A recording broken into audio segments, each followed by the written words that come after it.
Hello everyone, Big 44 Studios here, back for another review. Now, not recently realising that Iron Man came out for the UK quite a few days early for us and not for American people, and considering a lot of my viewers are American, I believe, it was kind of silly of me not to do a review of that, which there's not really any point in me doing now, so not happening. But today I went to see Star Trek Into Darkness film. J.J. Abrams, who is going to be taking up the role of doing the next Star Wars movie. Now, I just want to give you a review on how is the movie and how it succeeded, and just some spoilers that aren't going to entirely ruin the movie for you. So, basically, starting off, the IMAX at the start of the movie is very strong. They use it quite a lot and it works really well. It makes you kind of get a wee bit of a jump at certain parts, but it's not overwhelming. Then they start using it more subtly through the rest of the film, which is amazing because to pull off a movie in 3D, and I'm assuming it was post converted. If it wasn't, I'm actually certain it was filmed, some of it in IMAX cameras, because it is an IMAX 3D and 2D and in normal standard 3D. But I went to see it in IMAX 3D, and you just seen everything so much clearer, as I always like to see movies in the IMAX. That was my knuckles. I feel that the movie succeeded really well with it, and it helped a lot. I think this movie has succeeded as the next movie, the next stage of Star Trek. And as in the first movie, they pretty much managed to reboot the entire original series for new events to occur. And they've brought old events back to give a homage again. Leonard Nimoy is in the movie, not towards the end though, but he doesn't take a big part in it, but he is in the film. The cast, I've got to say, Yukata Zulu, I think that's how you pronounce his name. He takes bigger role. So does quite a few of the cast. Scotty takes a bit of a leap out of the film for a while, but he does return, which I don't know if that was maybe for other filming reasons or that was actually a part of the movie. But there's a big kind of connection with how what's going on with Ahura and Spock. They seem to be having some problems because he's a Vulcan and she isn't, so there's kind of controversy there.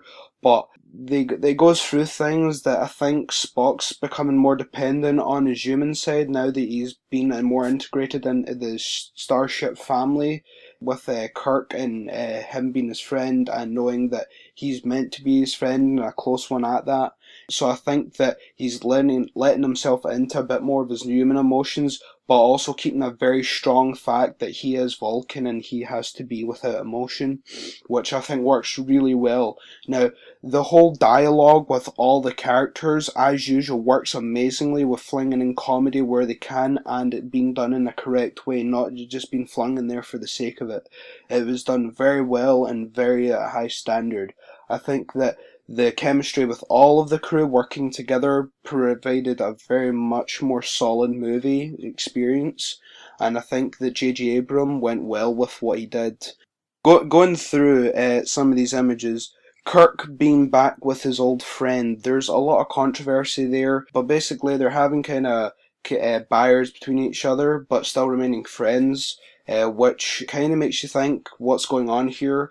But they definitely are still friends, and it's strong ones at that, which is shown later in the movie.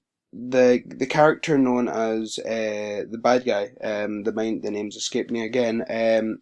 Now everybody was saying that he's not who he is. Now I'll touch on that later for spoilers because obvious reasons I don't want to spoil it for anyone. But he does play a big role, and it kind of leaves you dragging off left and right, and then pulling you right back into what you originally thought. So I'll touch on that later. Now, the image of the new female actress, everybody was thinking, what is this image to do with? She hasn't seen something that many women have seen, possibly to do with Kirk. No, that happens to be something shocking that happens very impacting her emotion within through the film.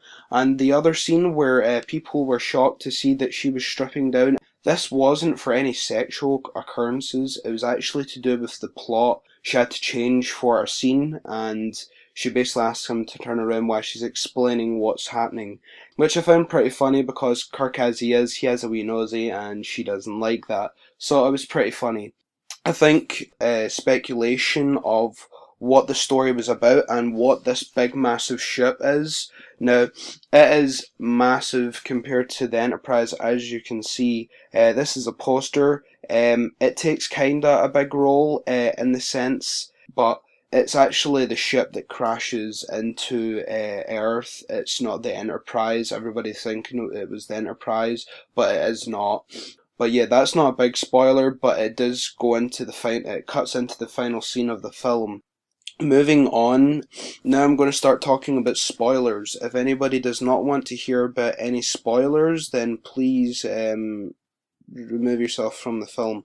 But I'm going to say that this film has succeeded and went all of the way to provide the fans with a very cool, very solid, great experience. And I think that now J.J. Abrams is Star Wars. I think from this film, if he goes on the right lines of doing what he's done in Star Trek, he's going to make an amazing 3 films for Star Wars, if he does do 3 films or more. And I think that he's getting really well. And I must say though, he has dumbed down the lens flare, which I was surprised. I was expecting a lot of lens flare, but he's kind of dumbed it down a bit. But not too much, so it's still there, but it's more subtle, which is kind of good, kind of bad, but you know, it was a surprise. So, going on to spoilers, coming back to the bad guy.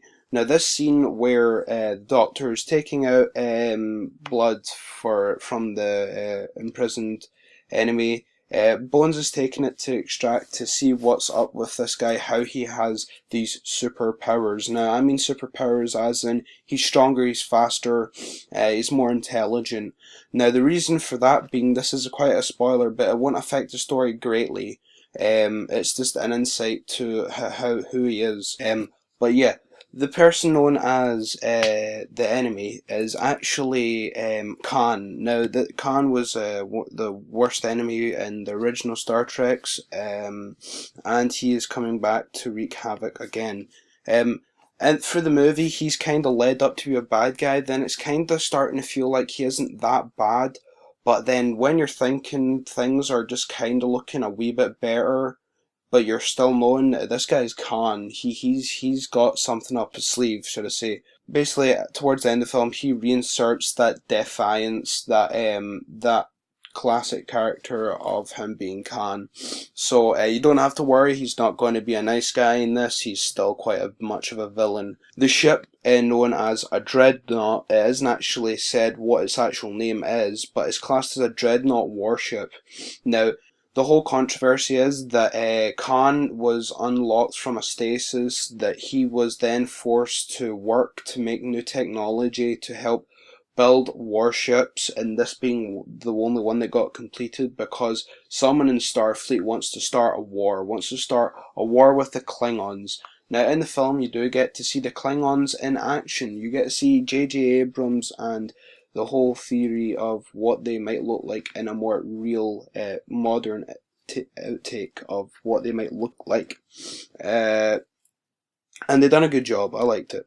Now, touching on some of the final things that might be quite a good insight. Kirk gets given these torpedoes, and for this whole block of the film, there's a whole controversy of what are these in these. Now, that's the reason Scotty leaves, because he doesn't want to have these on the ship. And basically he's like to Kirk, I don't want these on my ship, if not I'm resigning. And Kirk, he wants to track this guy down because stuff happens and many people get killed. Now he wants revenge, so he basically tells Scotty that he can resign. And later on, Kirk has to apologise, and Scotty comes back into the movie to help him out in a time of need when the Enterprise is under attack. As you obviously know, the Dreadnought class takes fire on the Enterprise. Don't think that the Enterprise is weak, just the fact is that this ship is a lot bigger, a lot faster, and can fire while within warp. That's right, people, we've got a ship that can fire within warp, which cripples the ship and leaves it stranded. Just touching on a final few things, they bring back an old homage that Kirk, instead of it being in the original movie, Spock was on his death and Kirk was the one who had to watch him die. In this film, it's the reversed way round. I'm not going to say any more, but it's done very well, and Spock can't help it but let into his human emotions for this stage, leading up to the final conclusion to the film. And I must say that they hinted at really good chemistry as Zulu got to take the chair, and he done it very well, and he really does insert that fact that he will become in time a leader of his own starship. So it's quite good. It leaves it open for another film, and they've done great, and the ending's really good. It's not like too noticeable what's going on. It's not like a really cheesy ending, but it's not going to be like, right, that's just, they've just made shit up to finish the film off and make it so they can make more. No, they've carried on like they've done with Star Trek 1. They've set it up properly, they've left it off leaving the fans happy. I'm not a hardcore fan, but I can say that you're going to go to this film and enjoy it. Even though if you're not a Star Trek fan, if you like sci-fi, you're going to enjoy this film. There's the right mix of space, there's the right mix of action, and there's the right mix of character build and comedy. I think this is a great film to lead up to the summer films, and I think it will do really well in the box office. If you ever have any free time or want to go and see a film, I suggest you try go and see this as soon as possible, and if so, in the IMAX 3D. This is Big 44 Studios. I hope you like my outtake on this film. Enjoy your day, and we'll be seeing you later.